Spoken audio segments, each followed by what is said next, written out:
Hi, this is Chris Howard. Welcome back. And here we are. We're in Los Angeles, California. We are with Mr. Alex Mandossian. Alex is a god, for lack of a better word, in teleseminars. He's the king of teleseminars, the king of the industry. Maybe you could tell us a little bit about what you do, just because you could probably describe it better than I, although I know your work well. I admire you very much. How would you describe what you do? Well, I'm an electronic marketer. I'm an information publisher and marketer like you are, and a professional speaker. And what I noticed was if I spoke on the phone with one person on a one-on-one basis, if I had to promote something to capture a sale, let's say an information product or a consumer product or a service, I'd have to have 100% conversion speaking one-on-one.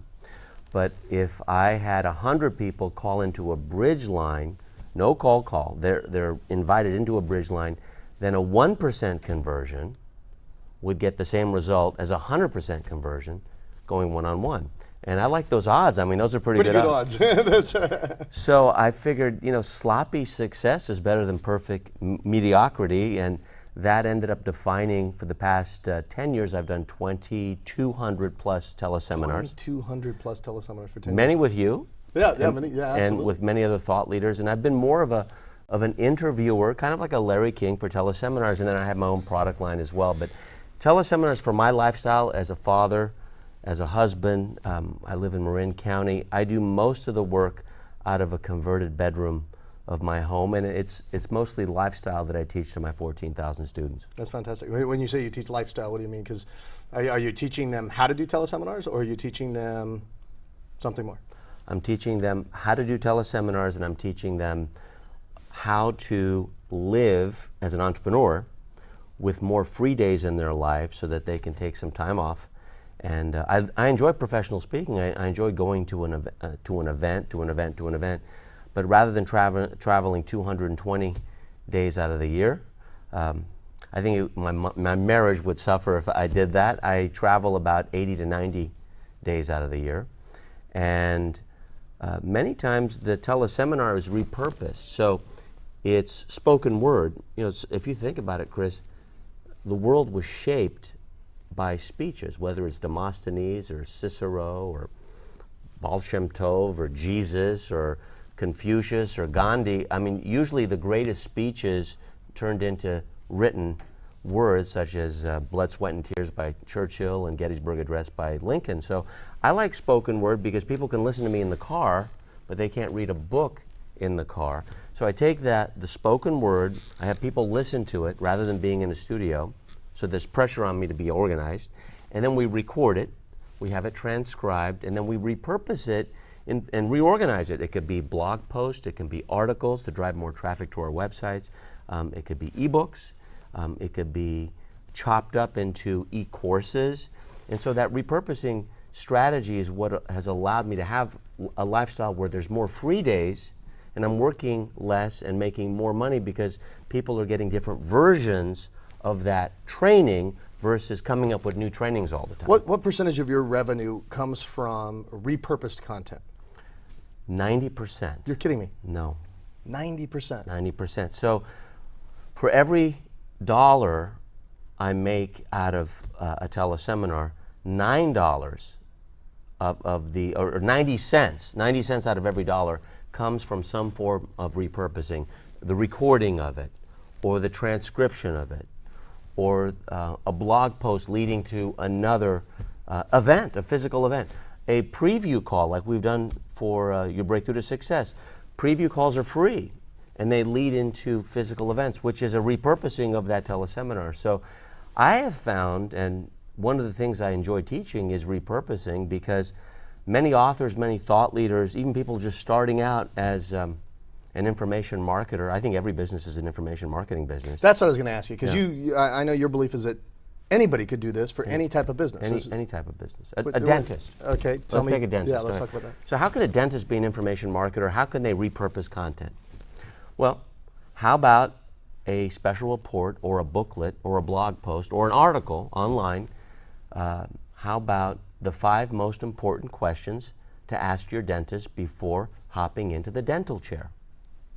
So now, if a booklet is handed out digitally on a PDF or available on an article, or in a teleseminar, even if the teleseminar is 10 minutes or 20 minutes, now that dentist is generating leads without selling, because dentists don't like to sell. You know? But now a dentist that's going to be in a place that's geographically targeted, they're in one city. Correct. Is that going to work as well from, or would they be better off driving them to something else that's a moneymaker? It would absolutely work in a targeted city, because just with utilizing the world's most familiar and profitable and popular search engine, Google, you can buy keyword phrases for specific cities, so only that city or that geographic location within a 50-mile radius, let's say in Los Angeles, would see those ads. More importantly, if a dentist had an initial consultation, right, then what a great thing to give as a leave behind in a booklet, so the dentist is not selling his or her services. Or what about someone calls the dentist from the yellow pages? Why not call into a 24-hour recorded message and say, before you call our office, listen to these 5 most important questions you should be asking us before you call. So that's information marketing. Same with a contractor. How about the 7 biggest rip-offs to avoid before hiring a contractor or a subcontractor? Because I've built a house, and sometimes the contractor is not as reliable as you want him to be, so you want to find the right one. An information marketer typically is more responsible, no matter what business they're in: insurance sales, real estate, mortgage. So you'd say all businesses Any are business. information marketing businesses, would be considered. Every business is an information marketing business. Just like if every business is a growth business, every business should be an information marketing business. I think every business person has a business card, right? That's an information marketing business. Now, my business card, rather than calling into my office and asking me the same 5 questions every single time, and I've had thousands of people ask me the same 5 questions, instead of having that person call into my office, I have them call into a 24-hour recorded message. I answer the 5 questions. Now it's a robot doing that, right? But it's my voice. You can do the same, right? And now, after they listen to that, then I give the number to my office.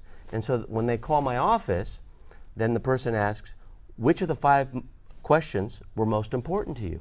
So we're eliciting a belief system of theirs, right? Sure. And then the second question is, why is that so important to you? Right? Bigger the why, the easier the how.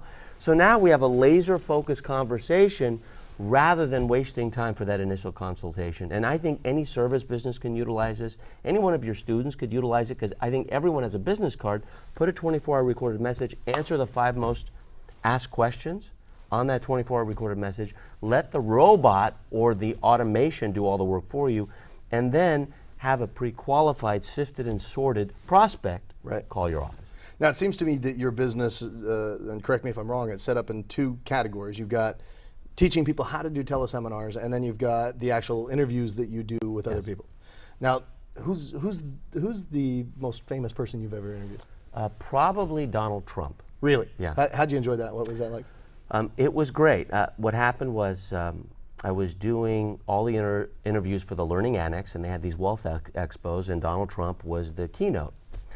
And Bill Zanker and Donald, Mr. Trump, wrote a book. So, did you call him Mr. Trump? I had to, yeah. Really? Did you? Were you absolutely. instructed to call him Mr. Trump? No, but I knew to. You because knew to. I did my Okay. research. Really? I did my research. Now, with an interview like this, one interview can get you branding for life. Sure. So, if you're listening and watching this right now, do this, okay? I was sent the book the day before the interview. I put my kids to bed, Gabriel and Brianna, and I said goodnight to my wife, and from 1 a.m. in the morning to 5:30 a.m. Pacific time, I read the book.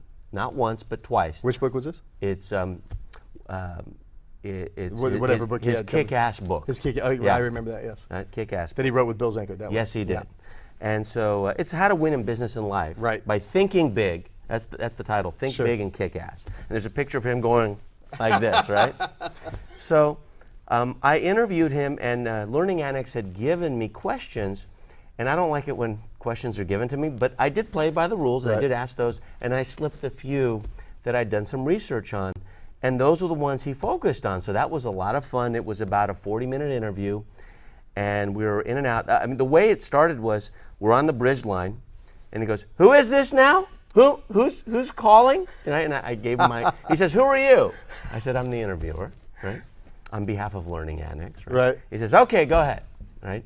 And what I loved about it is by the end of the interview, just by having done my research, publicly, this is the secret of a teleseminar, you can accelerate rapport. We're a good example. Sure. You can accelerate rapport with someone else you're interviewing, I think 5, 6, maybe 10 times faster when done publicly, by surprising them in public, versus just on a one-on-one basis, because one-on-one is private, one-on-many is public, and there's more at stake.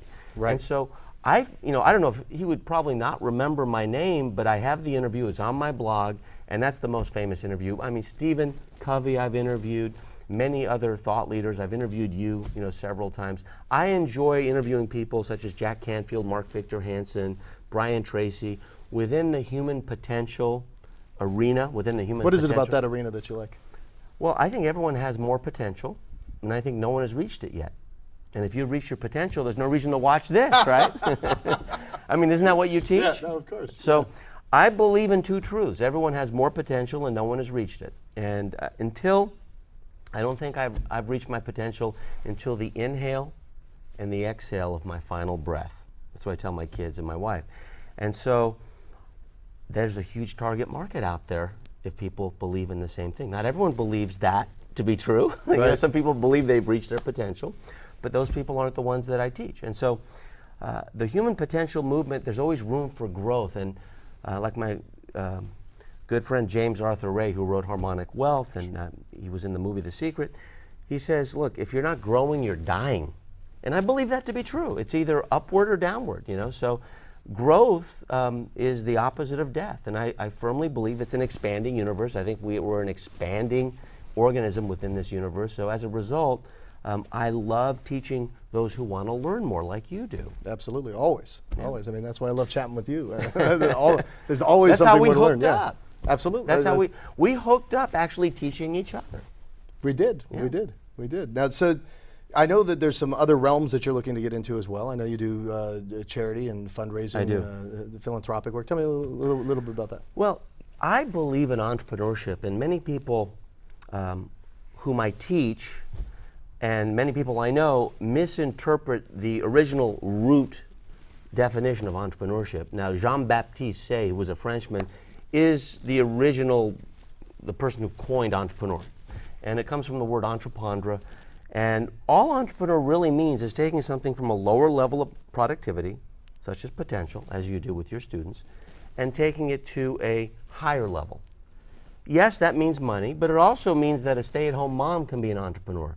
A divorced dad can be an entrepreneur. An 88-year-old grandmother can be an entrepreneur. If they're raising productivity in their life, with their time, with their family, they're an entrepreneur. So raising productivity. Raising productivity, that's it. Becoming more productive. Maximum results in minimum time. That's my 5-word definition of productivity. Maximum results in minimum time. So for example, you have an organization like Kiva.org. They go to third world countries, they do microfinance, and what ends up happening is if you give an entrepreneur who makes $2 a day a $500 loan, they can do a lot with that. And they will repay it. Sure. Right? And part of the reason they'll repay it is their life and their village depends on that. So what I do is I do micro fundraising for microfinance institutions to raise money for Kiva, which finance entrepreneurs. Through your teleseminars. Through my teleseminar. So rather than going into a hotel and hiring a comedian or a band or serving food Right. and taking Some a sort large of gala dinner or exactly. something like that, right. There's a lot of money that's wasted. It's not wasted, everyone's enjoying themselves, but it's not going to the source, which is the person or the organization in need. I'd rather have people, in fact, it's a lot more green. There's no carbon footprint Sure, of people it's a very calling cost in. Efficient. Ecological way of... Exactly, and it's sustainable. So I have a call, I interview someone like you. People call in who are interested to listen to what you have to say within human potential. And then I'll get donations of $10, $25, or $40, micro donations. Now, in most cases, a fundraiser, you'll ask for a $5 or $10 or $25,000 donation. You can't Right. go back to that well every week, right? Or every month. I can go back to the same people every single month because they're giving 10, 25, or $40. And there's a power in giving, as you know, Sure. with your Billionaire Adventure Club. And the power of just being able to inclusively give. Bill Clinton, President Clinton, wrote a book on it. Now, right? there was a rumor about you interviewing him. That is did true. that happen? Or that is true. It hasn't happened yet, Hasn't but happened yet. it's happening. He was assisting his wife with her campaign until she's no longer running, and so now that interview is going to happen. It is going to happen. It is going to happen, yeah. And, When's this? When? Yeah. Well, rumor has it the fourth quarter of 2008. Fantastic. Yeah, and it's going to be a fundraiser for his foundation, the Clinton Foundation. So I found that the fastest way to get to a thought leader's heart is through their foundation. Sure.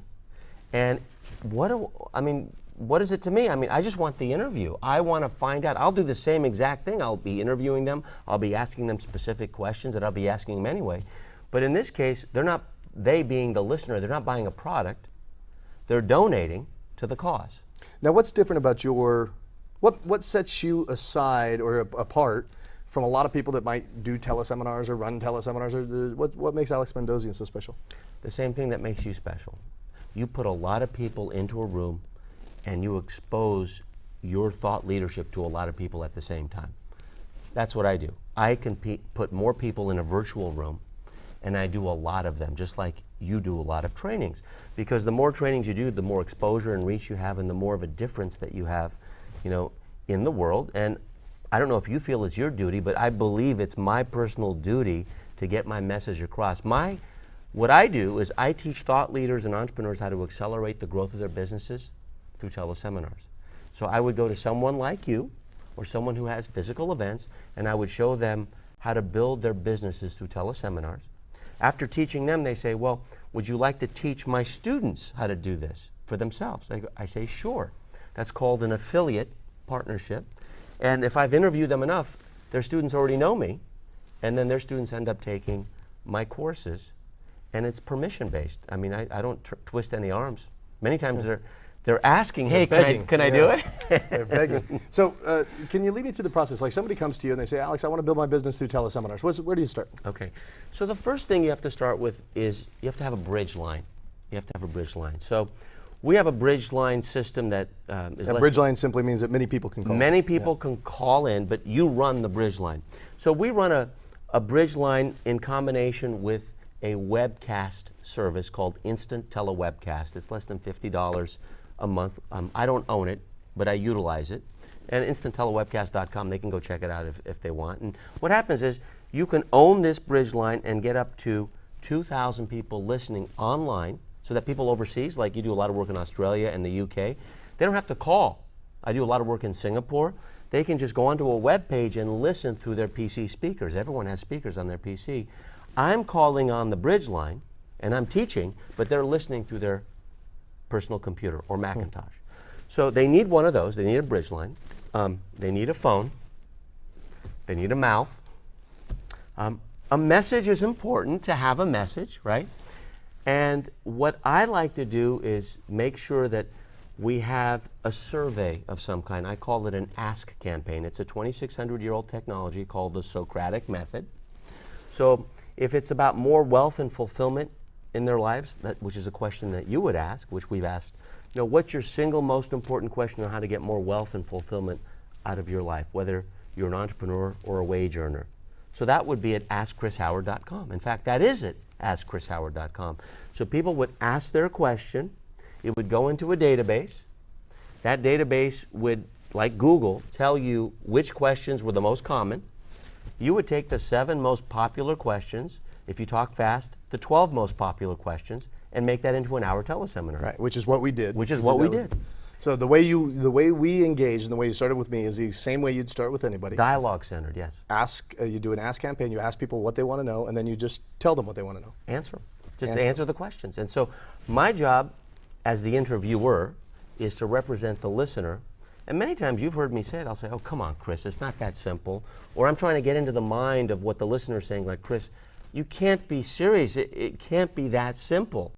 Or what if I don't feel like I'm enough or worthy of doing that? What would you suggest I do? And you've actually taken me through closed-eye processes online, and that's for the listener to go through and experience as well. So the interviewer's job, because you can be an interviewer or you can be the thought leader. The interviewer is the guide from the side.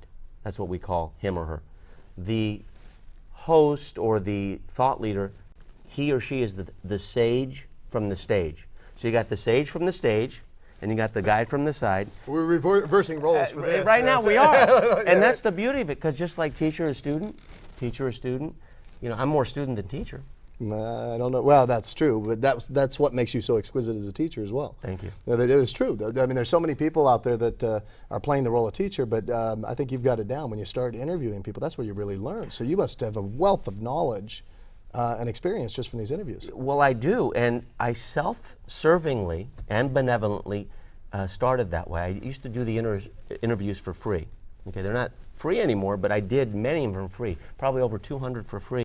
And the reason for it was I thought, why not extract nectar from, the fruit directly through the intimacy of the spoken word versus reading someone's book? I mean, I have the book anyway, but why don't I ask why they wrote what they wrote, or what they were thinking, what they were thinking? If you think things you've never thought, feel things you've never felt, you'll do things you've never done. And so my goal was to extract that from these thought leaders. Other people thought it was cool too. For me, it was a learning process, so I extracted so much information. I know the specific incident that got Jack Canfield into the human potential movement. I know the specific incident that got Mark Victor Hansen to do what he's doing today. He just approached Buckminster Fuller, and there were 5,000 people in that auditorium. He was the one at Southern Illinois University that walked up to him and said, "Hey, can I carry your bags and travel the world?" Jack Canfield was in a laundromat. Someone walked up to him and said, "Hey, do you know W. Clement Stone?" He said, "I heard of him." He says, "You want to see him speak?"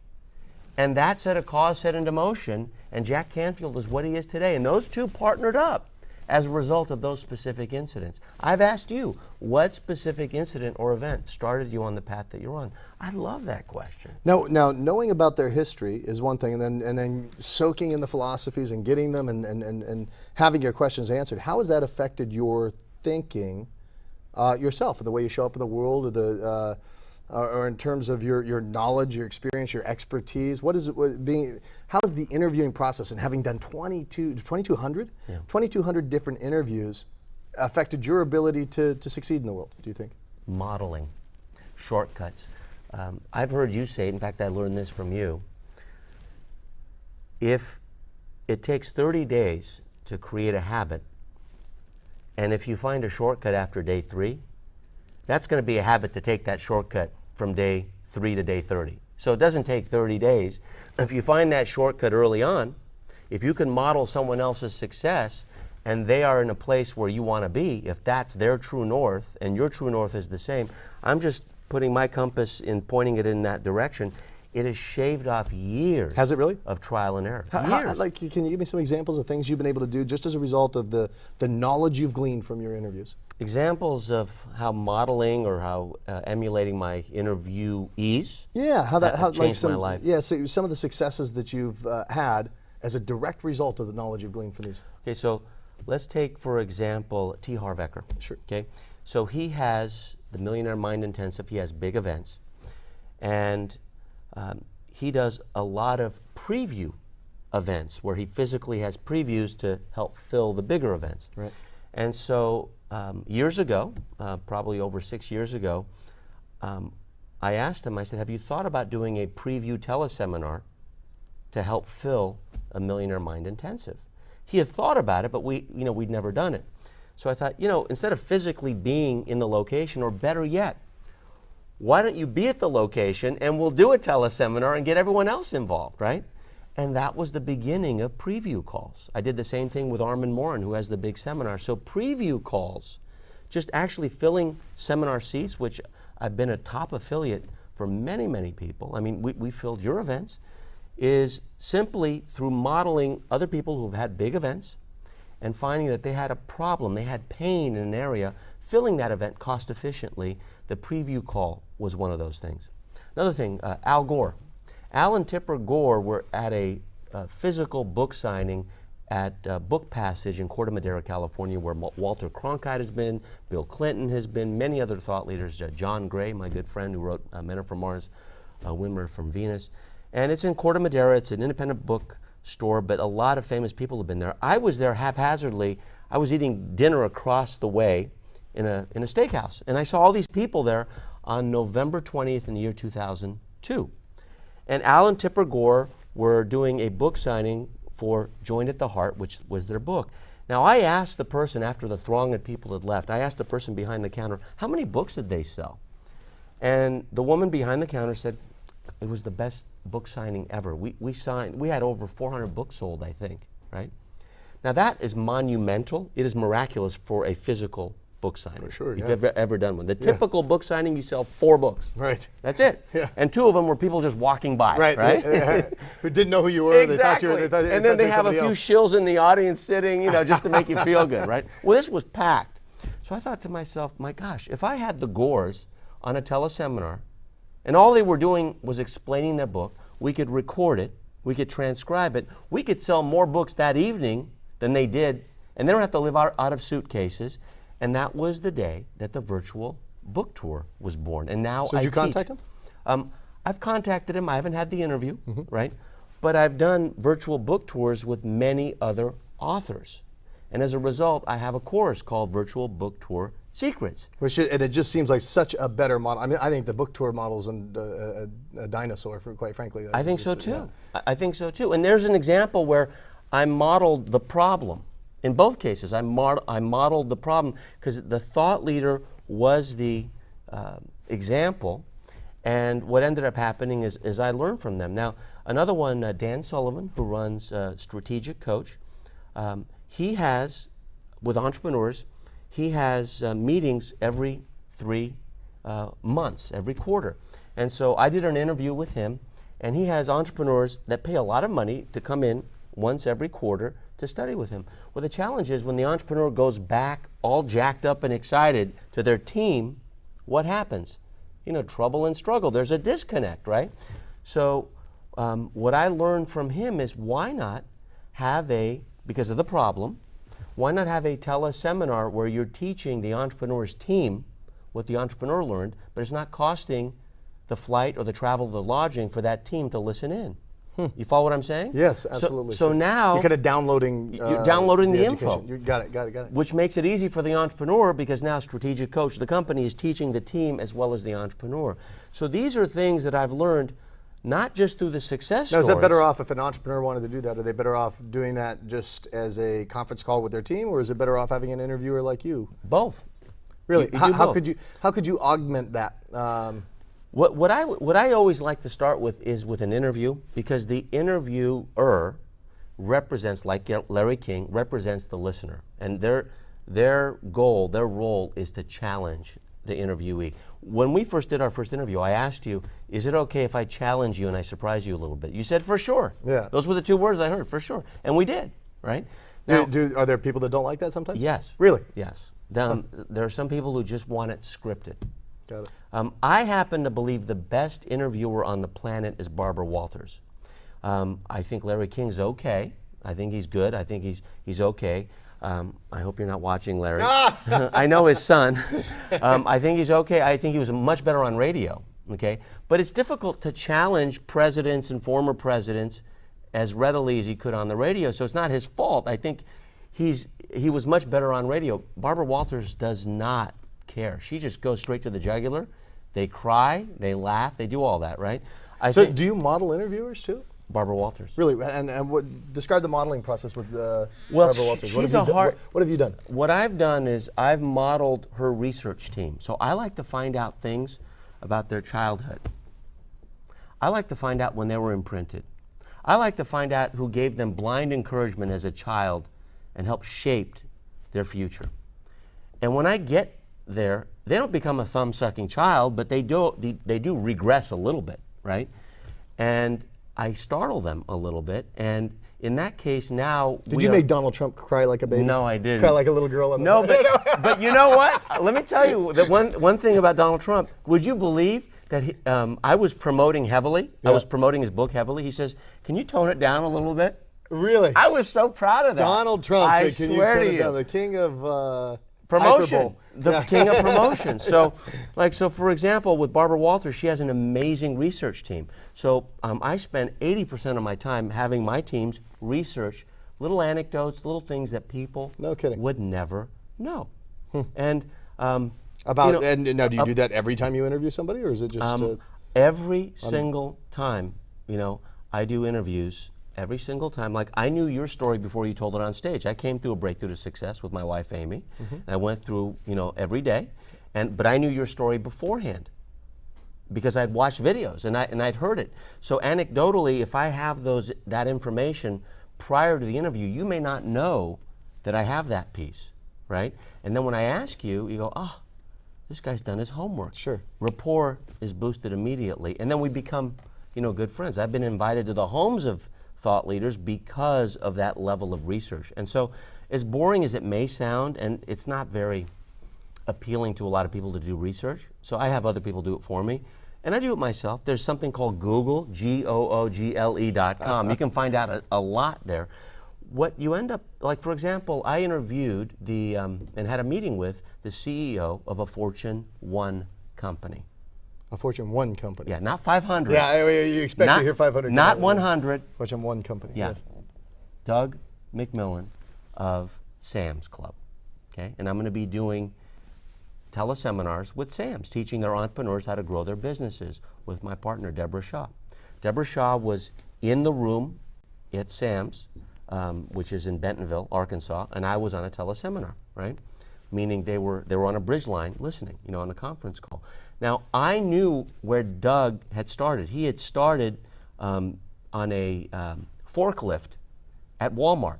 And what he loved most about Walmart was the culture. Well, I knew that. So now this wasn't an interview. This was more like a negotiation of sorts. But it was kind of like an interview. And so having that research and where he got his first job, where there's a website online where famous people, where they had their first job. I know Richard Branson's story, how he started Virgin, right? When you have these anecdotal stories and you interview people, you have gold, you have nectar, because now you know about that person, you get to model their story. They're ordinary people that have produced extraordinary results. You're originally from Incline Village? From Zephyr Cove, From Zephyr, close by. Okay. Yeah. So in starting up there, I know people, who lived up there probably the same time you did. Okay, now maybe some people don't know that. But if I named a few names, maybe they were neighbors of yours, immediately we have some level of rapport just by doing a little bit of research. And so that makes the modeling easier, because if we become better friends, you give me more information about your business, your life, we become joint venture strategic alliance partners, and then the modeling becomes a lot easier from me being an outsider. I know the way Learning Annex did their teleseminars because I did their interviews. I mean, many people haven't part the curtain on that, but I did, and so that to me is a privilege. It's an honor to do that. So an interviewer like Napoleon Hill, he was an interviewer, right? He was a reporter. Dale Carnegie, interviewer. Larry King, we talked about him, interviewer. Oprah Winfrey, interviewer, right? Dr. Phil, interviewer. Montel Williams, interviewer. These folks, I think, have the most knowledge and know-how, and Walter Cronkite, interviewer, because they get to get steeped into other people's lives. If it's interesting to them, if it's interesting to you, be a teleseminar interviewer. You can call it an internet radio show, if it's available online. Now I've heard a little bit here about, not even a little, a lot, about how to drive business or drive marketing through teleseminars. Yes. What about actually making money on the teleseminar itself? Could you talk a little bit about that? Because Let's, Bob Proctor. Yes. Okay. So I'll give you an example. Bob Proctor, several years ago, 5 years ago from the time of this recording, was not accessible to me. I didn't know him. So I got wind of his son, Brian, and Brian was handling his affairs. And I called them up and I said, what does it take to get a 5-minute interview or a 5-minute conversation with Brian? And they said, well, just call him up. So I called up Brian. I said, do you guys have any prospects on your list, on your online list? He says, what do you mean? I said, do you have any people who've never purchased from you but are on your list? Now, what do you think he told me? Of course. Yes. Do you have prospects on your list? Yeah. Yes. So what I asked him was a very provocative question. I said, Brian, how would you like to turn those prospects who have never purchased from you? I don't want to even talk to your customers who have proven the behavior of buying. What if we just went to your prospects and got them to buy on a teleseminar and having them listen to your father, Bob, answer questions that they've asked. Would you be willing to give up 70 minutes of Bob's time to do that? He says, well, how does it work? I said, well, I have this template and I have this website. Now, you can have the website if you want, but I got it as a courtesy. It's called askbobproctor.com. By the way, askchrishoward.com. You can go there and check that out too. It's the same concept, right? So it said askbobproctor.com. They mailed it, not to my list. They mailed it to several, tens of thousands of people who were prospects who never purchased, that they hadn't monetized yet. And the question was, if you had 30 seconds to ask me any question, this is Bob's voice saying it, askbobproctor.com. If you had 30 seconds to ask me any question on how to reprogram your mind to enjoy the wealth and riches you deserve, what would your question be? Well, I don't know how many thousands of people saw it, but we got over 1,100 questions. Wow. And these are from people that weren't biting Ever, on anything. Yeah. ever. And those questions came in. He chose 21 of them. And so we had a teleseminar that we sent out to the same people. It was an invitation for $29, right? And all it said was, how would you like to listen to Bob Proctor answer the 21 most important questions on how to reprogram your mind to enjoy the wealth and riches you deserve? Well, over 550 people said yes for 29 bucks. Another 500 said yes for 10 extra dollars for the replay. And a dozen people said yes to a $7,500 a year coaching. So over $85,000 later, that was the first experience with Bob. And then I told his son, I said, can I just have a little taste of it? You know, and he overpaid me, I thought, you know, because it was his list. And that launched the whole Ask campaign concept where we made money from the teleseminar. Now that teleseminar is still online and it's still selling. The replay of it is. How right? well does that do, the ones that are still selling? Because I know you... What you want the numbers? I'll Sure. give you some percentages. Right. So let's say if you have a live teleconference, let's say if you generate $1,000, over the course of the lifetime of the replay, you'll generate an additional $3,000. So if you generate $100,000, Is that with active marketing, or is that... active marketing, as much as you would have active marketing. For example, if I'm at a seminar, I would mention it. Right. If it's Yeah, on my that's- blog, you know, active that way. There are articles all over the web that drive traffic there. It's not passive. There's also a lot of word of mouth Sure. that happens, but it's usually 3 to 1. You have the live teleseminar. Whatever you did there, you can count on if you market actively, and that's what I teach, Right. how to do that. You get a 3 to 1, you know, ratio on that. So you make 100,000, that's 300. And what ends up happening is, if you have a call, a teleseminar that's generating $100 a day, because people are buying it. Well, what if you had 100 calls generating $100 a day with 100 websites? Well, I have 500 of those. Not all of them generate $100 a day, but some generate 500 a day, some generate 0 in a day, right? Goes off and on. But to generate that level of income while you sleep, it has a compounding effect. Albert Einstein said, most powerful force in the universe is the power of compounding. So as you get more and more calls, and as more and more people come in and you end up getting a brand as a teleseminarian, that's what you do, teleseminars, then they start purchasing from you. And 1 site, 2 site, 3 sites, they're all websites, but they're buying from you somewhere between $10 to $30 per replay. Now, Interesting. if you think about a CD, I mean, most people sell a CD for less than 20 bucks. You know, Brian Tracy does that, you know, on his website. I sell teleseminars for 30 bucks. And if you want the CD, it's an extra 10 bucks. So, you know, they're getting the CD for 40, really, 30, right? Plus 10. And then I give them the digital download immediately so they get instant gratification. This is what we teach. So what's next for Alex Mandossian? You got... What's next is I don't have a platinum or inner circle group. And I've had my students ask me for it because one of my strengths has been my weaknesses. My strength is my lifestyle. I get to spend time with my family, but my students want more physical access with me. So 4 times a year, I'm not going to make it $60,000, but 4 times a year I'm going to get together with my electronic marketing students, because that's what I'm best at. Anything with a plug or a battery, I'm best at, right? So I'm an electronic marketer. So it's going to be called the Electronic Marketing Institute, and the club is going to be the Electronic Marketing Millionaires Club. And the whole goal is to create 1,000 millionaires over the course of my lifetime. I want to be the world's first billionaire who works at home.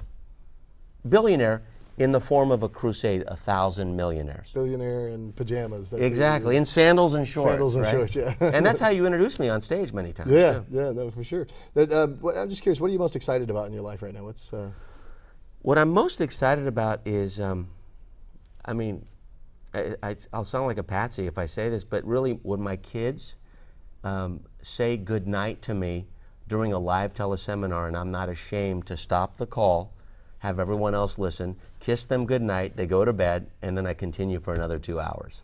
I'm excited about that because to make multi-millions from the comfort of your home, from a converted bedroom, and having your kids recognize you growing up, for me was the goal and dream that I had.